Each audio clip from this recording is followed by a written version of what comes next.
When it starts out, you can barely see it. It looks like little pinpricks or blisters, but if the rust continues, it'll eat through your fender and you'll have to have the entire thing replaced. About 2 years ago, Art McQueen noticed that the left front fender on his '76 Volare was starting to rust. But since it was just a cosmetic defect and the car was out of warranty, he didn't do anything about it. The reason why I didn't get it done when I first noticed about it, it was a minor annoyance at the time, and it didn't seem to be such a serious problem.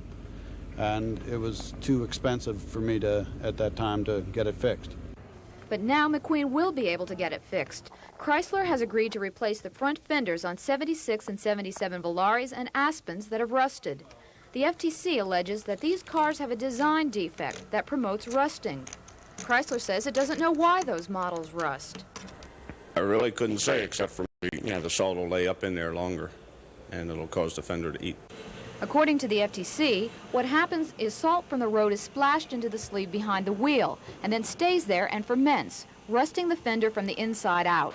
This is a big problem for car owners who drive in what's called the salt belt, areas that use a lot of salt and chemicals on the roads to melt snow, and that includes part of Maryland.